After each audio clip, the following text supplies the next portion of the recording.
Rahasia Sang Menantu Miskin. Episode 13. Keesokan harinya, saat Anin berangkat ke kantor untuk menemui nenek membicarakan masalah acara pesta perayaan Bagaskara Group, Valen tidak ikut serta mengantar istrinya ke kantor.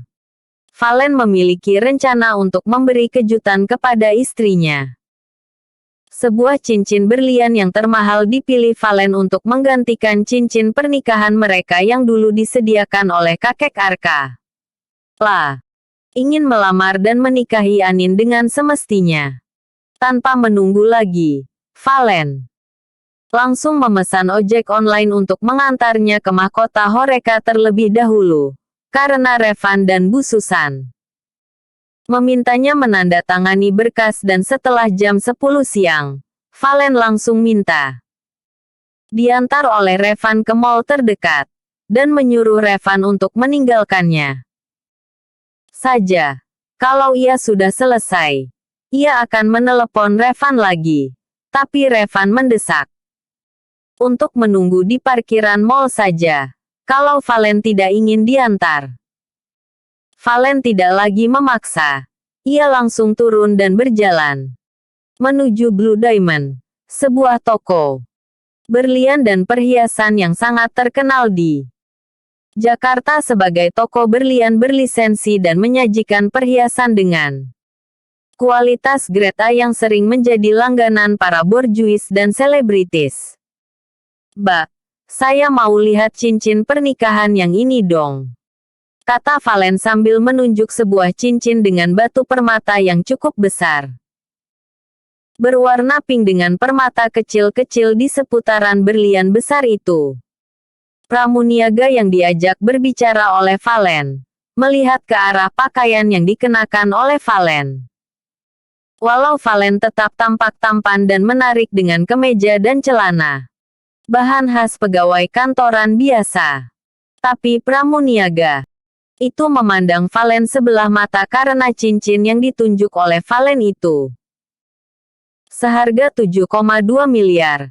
Dengan outfit Valen yang biasa-biasa saja dianggapnya tidak akan mampu untuk membayar berlian tersebut. "Mas, yang itu mahal banget. Masnya pasti tidak akan mampu membeli berlian itu," katanya sedikit acuh, karena pengalaman membuktikan kalau orang yang seperti Valen gitu tidak memiliki uang, hanya mencoba-coba saja.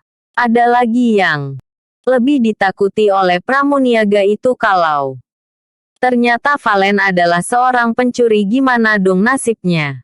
"Mbak, saya ini kan pembeli. Tentu saja saya sudah persiapan dananya dong," kata Valen dengan kesal. Ia sering sekali dianggap tidak mampu. Padahal sekarang dirinya sangat mampu untuk membeli cincin tersebut. "Mas, sudah deh. Jangan sampai saya memanggil security buat Mas karena dianggap sudah mengacaukan toko ini ya," kata pramuniaga itu kekeh. Karena ia takut kalau Valen ini ternyata adalah komplotan pencuri berlian dengan dalih ingin membelinya. "Hei, ada apakah ini?" tanya manajer karena mendengar keributan pembeli dengan pegawainya. "Ini loh Pak, Masnya ini ingin saya mengeluarkan berlian yang mahal itu. Katanya ia ingin membelinya. Tapi saya takut kalau Masnya ini ternyata komplotan pencuri yang sekarang lagi marak itu berdalih ingin membeli. Padahal ia sebenarnya ingin mencuri," kata pramuniaga itu dengan takut-takut. Manajer toko menatap penampilan Valen yang biasa-biasa saja. Menarik kesimpulan yang sama dengan pegawainya kalau Valen tidak akan sanggup membeli berlian itu.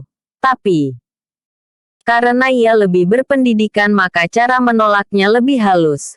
Tapi Valen tetap kuku ingin membeli cincin yang menyita perhatiannya sejak dia masuk ke dalam toko itu. "Maaf Mas, masih ada model-model yang lain yang mungkin bisa dilihat.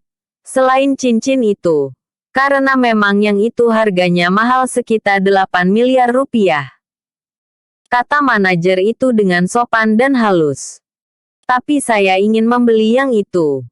Kata Valen sambil mengeluarkan kartu kredit yang diberikan Revan kepadanya. Maaf Pak, kami tidak menerima kartu kredit. Tolak manajer itu dengan sopan. Valen langsung mengeluarkan kartu debit yang berisi 20 miliar yang pernah diberikan kepadanya dan meletakkan itu di meja kasir. Kalau kartu debit juga tidak bisa? Tanya Valen dengan nada ketus. Ia tahu kesulitan yang ia hadapi adalah karena mereka menganggap kalau Valen tidak akan mampu membayar. Tapi Mas, ini nilainya 8 miliar loh. Apakah Mas memiliki uang sebanyak itu di kartu debitnya? Tanya pramuniaga itu dengan nada mencemooh.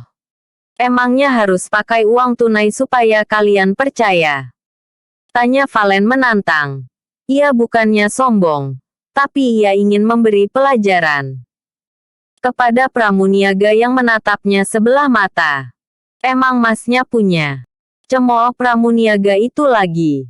Manajer itu hanya berdiam melihat Valen dihina oleh pegawainya. Valen yang sudah murka langsung menelepon Revan untuk menyediakan uang tunai senilai 8 miliar untuk membeli cincin itu. Tak butuh waktu lama bagi Revan untuk melakukan tugasnya. Karena Tuan Willy sudah membebaskan akses Valen sehingga ia bisa mengambil uang sebanyak yang ia mau. Tuan Muda, saya sudah membawa yang Tuan Muda minta. Kata Revan sambil menyerahkan koper berisi uang sebanyak 8 miliar rupiah. Tapi pramuniaga itu masih nyinyir juga. Wah, jangan-jangan uangnya palsu tuh, Pak Manajer. Kata pramuniaga yang tidak mengenali Revan sebagai tangan kanan Tuan Willy pemilik Weston Group. Panggil pemilik toko ini. Kata Revan dengan nada berat. Membuat manajer merasakan bahwa Revan ini pasti bukan orang biasa. Pemilik toko ini sedang ada di luar negeri. Pak, Bapak, bisa langsung bertransaksi dengan saya saja. Kata manajer itu dengan nada takut-takut. Sebenarnya ia berbohong. Karena owner toko itu sedang ada di sana. Revan tidak menanggapi manajer itu dan langsung menelepon seseorang. Dan dalam waktu semenit owner toko itu keluar dengan tergopoh-gopoh. Tuan Revan, apa yang membawa Tuan kemari? Apakah Tuan Willy memerlukan perhiasan? Tanya owner Blue Diamond sambil menyeka keringatnya karena ia terburu-buru keluar dari kantornya saat dipanggil oleh Revan.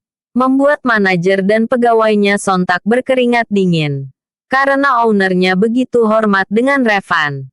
Apalagi dengan Tuan Muda yang dihormati oleh Tuan Revan itu dong. Kamu bisa mendidik anak buah kamu atau tidak? Tanya Revan dengan suara datar kepada sang owner. Membuat owner itu kebingungan. Karena ia tidak tahu apa-apa. Ia langsung menatap pegawainya minta penjelasan. Kemudian manajernya langsung membisikkan sesuatu menjelaskan tentang kondisi tadi. Kamu, saya pecat. Dan juga kamu, manajer bodoh, kamu akan saya mutasikan karena kecerobohan kamu. Kata sang owner langsung tanpa basa-basi kepada manajer dan pegawai yang sombong tadi. Tapi Pak, kata pegawai itu berusaha menawar. Tidak ada tapi. Kamu keluar sekarang.